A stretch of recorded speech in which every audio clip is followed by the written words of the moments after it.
अब मैं आमंत्रित करती हूँ इस राष्ट्रीय संगोष्ठी के संयोजक शुभम राय जी का कि वे अपने स्वागत संबोधन से इस संगोष्ठी का शुभारंभ करें।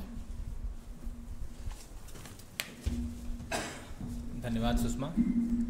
इस एक दिवसीय राष्ट्रीय संगोष्ठी में हमारे बीच में मुख्य अतिथि के रूप में उपस्थित प्रोफेसर संजीव कुमार जी, पूर्व कुलपति एवं इंडियन पॉलिटिकल साइंस एसोसिएशन के राष्ट्रीय सचिव, विशिष्ट वक्ता के रूप में हमारे बीच में उपस्थित प्रोफेसर राज शरण शाही जी, professor Baba Saheb Bhimrao Ambedkar central university राष्ट्रीय अध्यक्ष अखिल भारतीय विद्यार्थी परिषद।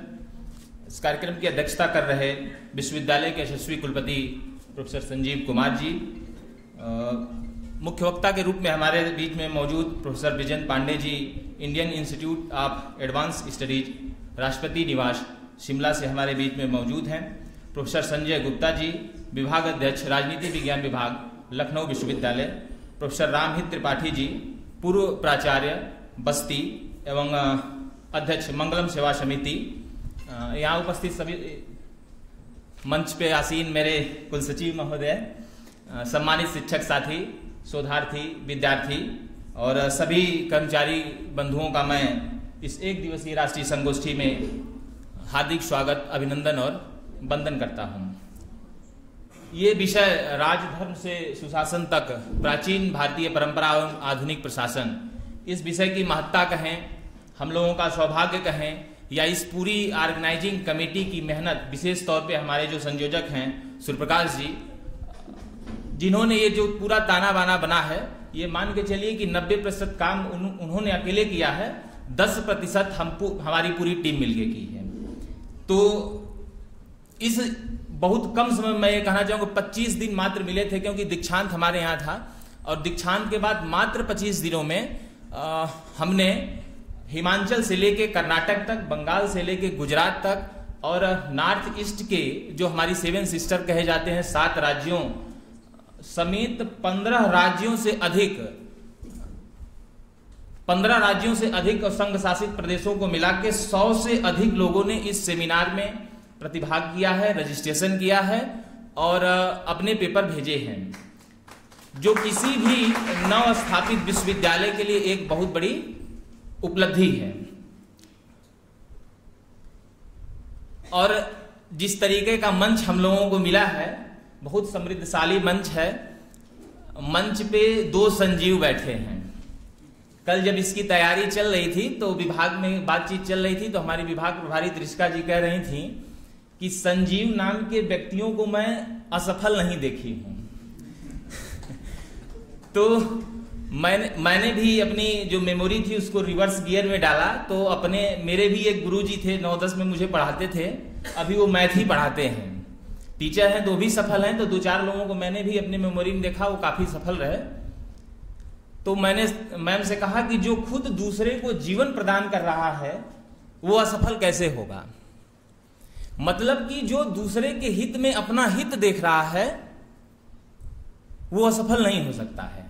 और कहा भी गया है रामचरितमानस में कि परहित सरिस धर्म नहीं भाई, पर पीड़ा सब नहीं अधमाई।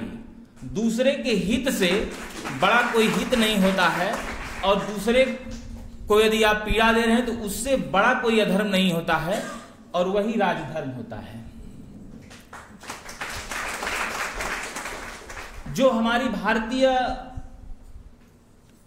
शासन व्यवस्था प्राचीन रही है, हम उसके मूल्यों को, उसके आदर्शों को यदि अपने जीवन में आत्मसात करें तो आधुनिक प्रशासन में भी जिस सुशासन की संकल्पना हमारे शासक आज कर रहे हैं, निश्चित रूप से प्राप्त की जा सकती है। आज के सुशासन का मतलब क्या है? जो हमारी प्राचीन भारतीय परंपरा रही है उसमें राजधर्म का मतलब होता था लोक कल्याण, परहित में स्वहित देखना। और आज आधुनिक जो प्रशासन में सुशासन है उसका मतलब है जवाबदेही प्रशासन, भ्रष्टाचार मुक्त प्रशासन, पारदर्शिता। और ये तब आ सकती है जब कोई एक शासक, प्रभु रामचंद्र जी ने कहा था मानस में ही कि जौ अनीत कछु भाखो भाई, तो मोहि बजरहूं भय बिसराई। यदि मुझसे कोई अनीति का कार्य हो भाई, तो तुरंत मुझे बिना किसी भय के रोकिए और टोकिए। ये किस समय की बात है? जिस समय प्रजातंत्र नहीं राजतंत्र है, और आज क्या है? प्रजातंत्र है। उस समय डर नहीं था कि 5 साल बाद आप ईवीएम में बटन दबाएंगे और हमारी सरकार चली जाएगी। उस समय ये स्थिति नहीं थी कि हम कहीं से विधायक और सांसद खरीद फरोख्त करके अपनी सरकार बना लेंगे। उस समय जो हमारी हायरार्की थी शासक की और प्रजा की, वो बहुत उसमें अंतर हुआ करता था। उसके बाद भी एक शासक कह रहा है कि यदि मुझसे कोई अनीति और अधर्म का कार्य हो तो आप तुरंत मेरा हाथ पकड़ लीजिए। और जिस दिन ये जज्बा आज के शासकों के अंतर्गत आ जाएगा तो निश्चित रूप से सुशासन की स्थापना हो जाएगी। मैं इस विषय का बहुत ही अल्पज्ञ विद्यार्थी हूं। हमारे बीच में जो लोग उपस्थित हैं ज्ञान का अथाह सागर लिए हुए हैं, और निश्चित रूप से कुछ फुहार, कुछ छींट हमारे ऊपर भी आएगी। आप सभी के शुभ आशीर्वचनों से हम सभी अब सिंचित होंगे। समय की कमी है, मैं अपनी बात को यहीं विराम देता हूं। जय हिंद।